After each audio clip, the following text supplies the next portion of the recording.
নজর রাখবো পরবর্তী সংবাদে। লোকসভার আগে এবার দিল্লির উপর চাপ বাড়াতে ফের বৈঠকে বসছে মথা, এমনটাই খবর রয়েছে, যেখানে সকল নেতৃত্বকে বৈঠকে যোগদানের আহ্বান করা হয়েছে। একেবারেই বলা যায় বারবার জল খোলা হচ্ছে এবার মথাকে নিয়ে, যেখানে বলা যায় যে আজ এই বৈঠকে অর্থাৎ যোগদানের যে আহ্বান করা হয়েছে, সেক্ষেত্রে বলা যায় রাজবাড়ির অন্দরে কি তাহলে এবার সাজানো হচ্ছে লোকসভার চিত্রনাট্য? সবটাই কিন্তু এখন প্রশ্ন হয়ে দাঁড়াচ্ছে। তবে গোটা বিষয় সম্পর্কে বিস্তারিত জেনে নেবার চেষ্টা করব। আমাদের সাথে রয়েছে প্রতিনিধি সুপ্রীতি মুখার্জি। সুপ্রীতি, যেখানে বলা হচ্ছে যে লোকসভার আগে এবার আবারও বৈঠকে সিদ্ধান্ত নেওয়া হয়েছে এবং বৈঠকে একাধিক নেতৃত্বকে এবার আহ্বান করা হচ্ছে, সেই জায়গায় কি বলবে তুমি? দেখো স্বভাবজি, একটা সময় যদি বলি যে এই রাজ্যের ক্ষেত্রে একটা সময় পর্যন্ত সমীকরণ এমনটাই ছিল যে বাম ও কংগ্রেসের সঙ্গে বা তোমার জোটে থাকবে টিকরামথা। এবার সেই জায়গাতে মথার যে দল, অর্থাৎ চতুর্থ কিশোরের যে দল, তাদের সঙ্গে বোঝাপড়াটা তখন সেই পর্যায়ে পর্যন্ত যায়নি। এবং ঠিক সেই জায়গাতে দাঁড়িয়ে টিকরামথাই পরবর্তীতে দেখেছিলাম যে সিপিএম এবং কংগ্রেসের একেবারে ভোট কাটার ক্ষেত্রে অন্যতম কাটা হয়ে দাঁড়িয়েছিল। সেই কথাই যদি বলি, এবার 2024-এর লোকসভা ভোট পর্যায়ে করা হচ্ছে।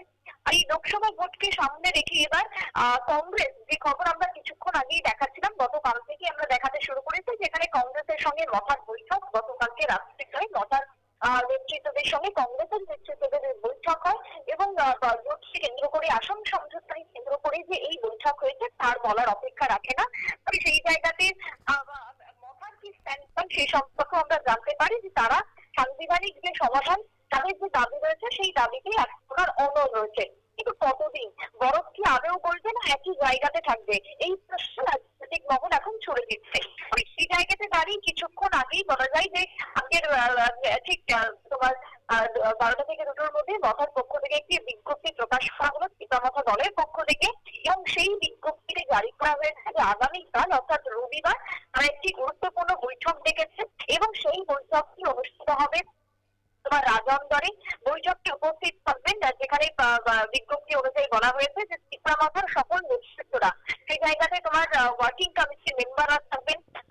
মথার যে মহিলা সংগঠন রয়েছে চিত্রা উইমেন ফেডারেশন, সেই সংগঠনের নেতৃত্ব থাকবেন। থাকবেন টিটিএআইটিসি অর্থাৎ ট্রাইবাল অটোনোমাস যে ডিস্ট্রিক্ট কাউন্সিল রয়েছে, সেই জায়গার যারা সিএমও রয়েছে, যারা ইএম রয়েছে, তারা উপস্থিত থাকবেন। বিধায়করা থাকবেন। ওয়াইটিএ অর্থাৎ যুব ফেডারেশন যেটা রয়েছে মথার ইউথ ফেডারেশন, সেই যুব ফেডারেশনে যুবরা থাকবেন। জোনাল থেকে শুরু করে সাব জোনালের যে সমস্ত রয়েছেন মথার সমর্থক, তারা থাকবেন। প্রাক্তন বিধায়কেরও উপস্থিত থাকার কথা রয়েছে এই বৈঠক অনুষ্ঠানে। তবে বৈঠকের মূল যে বিষয়, এজেন্ডা কি, সেটাই হচ্ছে একমাত্র প্রশ্ন। তবে এই এজেন্ডা প্রসঙ্গেও মথার পক্ষ থেকে জানানো হচ্ছে যে তাদের যে কোর ডিমান্ড রয়েছে, আর সেই কোর ডিমান্ডকে কেন্দ্র করেই তারা বৈঠক ডেকেছেন আগামীকালকে। অর্থাৎ দেখো, এক প্রকার কোথাও গিয়ে একটা পরিষ্কার যে রাজনৈতিক নেতৃত্ব যখন কংগ্রেস থেকে শুরু করে যখন বিভিন্ন দলের সঙ্গে জোটের একটা ইঙ্গিত পাওয়া যাচ্ছে। একবার দিল্লিতেও আমরা দেখেছি যে মুখ্যমন্ত্রীও রয়েছেন সেই জায়গাতে মথার সঙ্গে জোট নিয়ে একটা কোথাও ভাষা শোনা যাচ্ছে। অন্যদিকে কংগ্রেস ইতিমধ্যেই মথার একেবারে সঙ্গে দেখা করে মথার নেতৃত্বদের সঙ্গে বৈঠক করলেন। সেই জায়গাতে দাঁড়িয়ে তাদের এবার কি স্ট্যান্ড পয়েন্ট হয়, তারা আদৌ কোন রাজনৈতিক দলের সঙ্গে জুড়ে যাবে না আপাতে যাবে, নাকি একই রকম ভাবে তারা যেভাবে তোমার তৈরি করতে চাইছে রাজনৈতিক দলের উপর, দুটি জাতীয় রাজনৈতিক দলের উপর, সেই চাপ তারা একেবারে জারি রাখবে, সেটাই হচ্ছে এই মুহূর্তের সব থেকে বড় প্রশ্ন।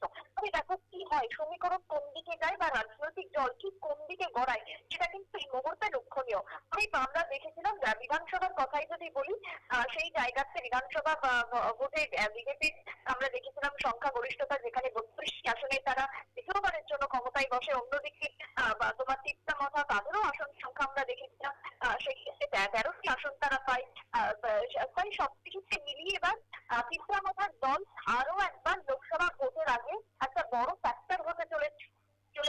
এবং তারা যে আরো একবার তোমার কিং মেকারের ভূমিকা নিচ্ছে, সে কথাই কিন্তু মনে করছেন এখন রাজনৈতিক মহল। তবে আসন সমঝোতার মধ্যেই টিকরামথার বারবার একটাই সমস্যা, যে গ্রেটার টিপল্যান্ড, সেই টিপল্যান্ডের দাবিকে সামনে রেখে তারা বিভিন্ন সময় আন্দোলন করেছিল, বিভিন্ন সময় তারা দাবি জানিয়েছিল। এবার এই দাবি যারা বা যে দল লিখিতভাবে সমর্থন জানাবে সেই দলের দিকেই ঝুঁকবে টিগ্রামাথা। এই কথা হুম। কিন্তু বারবার তারা জানিয়ে এসেছে। ইতিপূর্বে এবং বর্তমানেও তারা সেই দাবি করছেন। কোনো মন্ত্রিত্ব পদের জন্য তারা তাদের দাবি থেকে এক পাও নড়বেন না বা অনড় থাকবেন সে কথাই বারবার জানিয়েছেন দলের নেতা প্রদ্যুৎ কিশোর দেববর্মন। তবে একদম। হ্যাঁ, রাজনীতিতে শেষ কথা বলে কোনো কিছুই হয় না। এখন জল কোন দিকে গড়ায় আদৌ বরফ গলে গলে কিনা সেটাই হুম। লক্ষণীয়। শতাব্দী। ধন্যবাদ সুপ্রীতি। কথা বলছিলাম আমাদের প্রতিনিধি ছিল সুপ্রীতি মুখার্জি। সবটাই তুলে ধরেছে। এক্ষেত্রে বলা যায় যে লোকসভার আগে এবার সকল নেতৃত্বকে বৈঠকে আহ্বান জানানো হচ্ছে। তবে সবটাই এখন লক্ষণীয় বিষয় যে আদতে কি হতে চলেছে, কোন দিকে এবার জল গড়ায় সেটাই কিন্তু এবার সময়ের অপেক্ষা। নিয়ে নিচ্ছে ছোট্ট একটি বিজ্ঞাপন বিরতির, সঙ্গে থাকুন।